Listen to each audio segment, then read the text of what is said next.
रात्रि में ठाकुर जी मैया की बूढ़ी मैया जो थी उनके स्वप्न में गए और स्वप्न जाके बोले, मैया तुमने मेरी बड़ी सेवा करी, खूब सेवा करवाई, खूब 56 भोग अरोगे, खूब आनंद से प्रेम पायो, लेकिन अब आपके कछु दिना शेष रह गए। मैया को बता रहे हैं ठाकुर जी, मैया से कह रहे हैं कछु दिना में आप तो चली जाओगी वैकुंठ और फिर मैं अकेला रह जाऊंगा, फिर आपके दूर दूर के रिश्तेदार सब यहाँ पे आके लड़ेंगे झगड़ेंगे कि हम करेंगे सेवा, हम करेंगे सेवा। मैया वहां से अच्छा तो तू मुझे पहले ही कोई और को सौंप जा।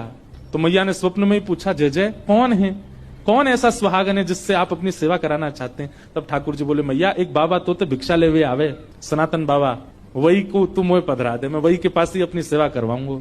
मैया पहले तो बहुत रोई, बोले मेरी सेवा में कोई कमी है ठाकुर जी? बोले कमी नहीं है मैया, तू बस कछु दिना की मेहमान हो रहे। मैया को कष्ट भी दे दिया और चिंता भी दे दी। किसी को पहले ही बता दो कि भैया तुम्हारे कछु दिन ही शेष बच्चे, तो वैसे ही बेचारो टेंशन में आ जाए। ठाकुर जी केवल इतना ही कह देते कि उसको दे दो, ये क्यों बता दिया कि कछु दिना में ही जाने वाली है। मैया को पहले चिंता हुई, बाद में मैया ने विचार किया कि ठाकुर जी सही कह रहे हैं, अगर मैं किसी को नहीं देके जाऊंगी तो रिश्तेदारों की नजर तो गड़ी है, क्योंकि दर्शनार्थी आते हैं, चढ़ावा चढ़ता है, और उस चढ़ावे के लोभ में कहीं ठाकुर जी को कहीं गलत स्थान पर ना ले जाया जाए। तो अगले दिन मैया ने श्रृंगार किया, भोग लगाया, इतने में बाहर सनातन गोस्वामी आ गए थे भिक्षा लेने। तो मैया गई और रोते रोते बोली, बाबा कल रात में स्वप्न में ठाकुर जी आए और आकर के मुझसे कह गए कि मुझे तो बाबा दे दो, अब तुम यहीं डटे रही हो, मैं ठाकुर जी को ला रही हूँ, उनको सब श्रृंगार सामग्री सब आपको दे रही हूँ, ठाकुर जी को ले जाओ, आप ही सेवा करो बाबा।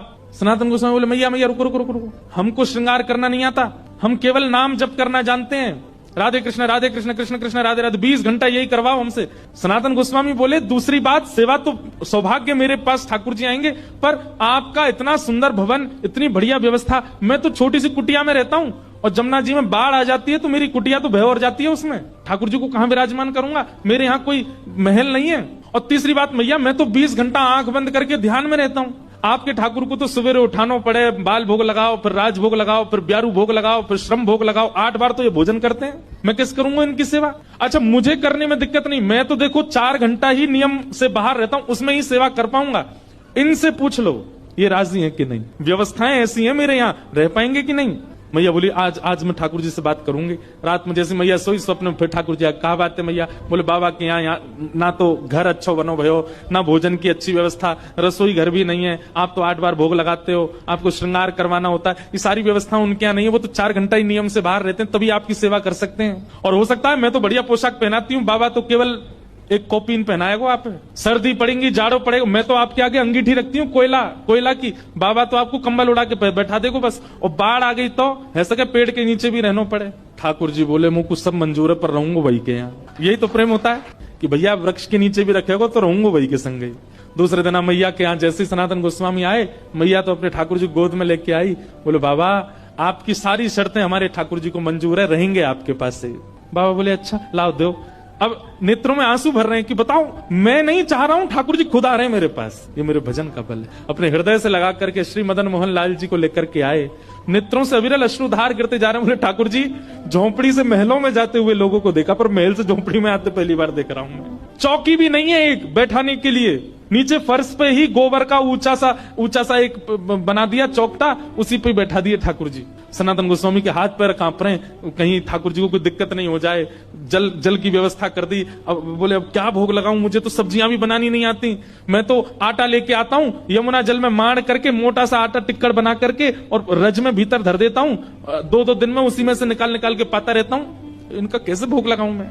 सनातन गोस्वामी जाते और जाकर के आटा लेके आते, आटे में यमुना जल डाल के, ना नमक डालते ना कुछ, उसको मार के खूब मोटा टिक्कर बनाते, उसको बढ़िया कंडों में उपलों में सेक करके टिक्कर बन जाता, वही ठाकुर जी के आगे धर देते। जय जय जय पाऊं मैं तो। कहां 5 प्रकार की सब्जी, 3 प्रकार के मिष्ठान, 2 प्रकार की नमकीन और 2-2 प्रकार की रोटी पाने वाले ठाकुर जी अचानक से टिक्कर पे आ गए।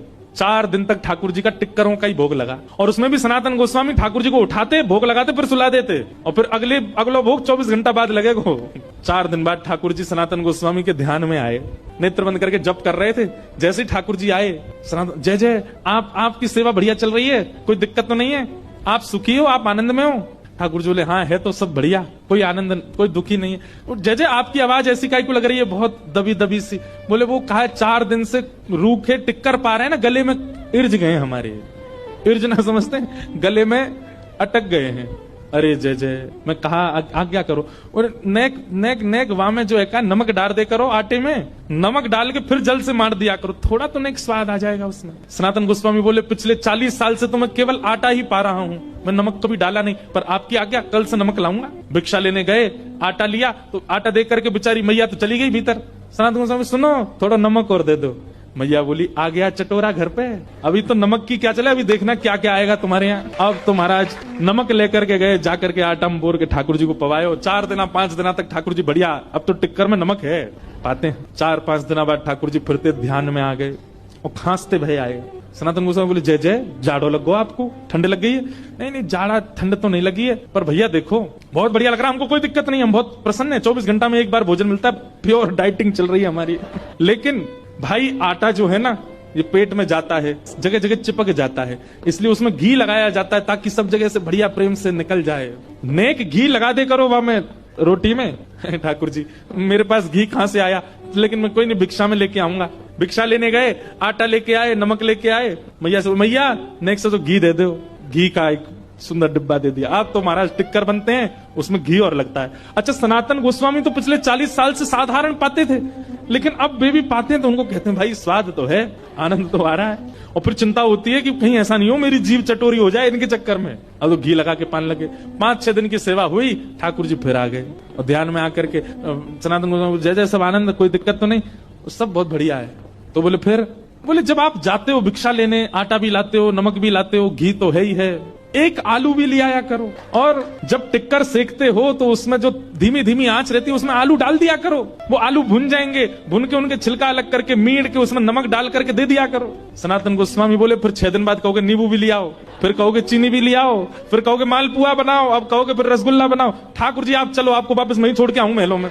और महाराज जैसे ही ठाकुर जी गोद में उठाए वापस ले जाने के लिए प्रत्यक्ष श्याम सुंदर प्रकट हो गए और लिपट गए। और मदन मोहन जी प्रकट होकर के बोले मैं रूखी रोटी में ही राजी हूं, रहूंगा तुम्हारे पास से, जाऊंगा नहीं, यहाँ से यहीं रहूंगा। हाँ हाँ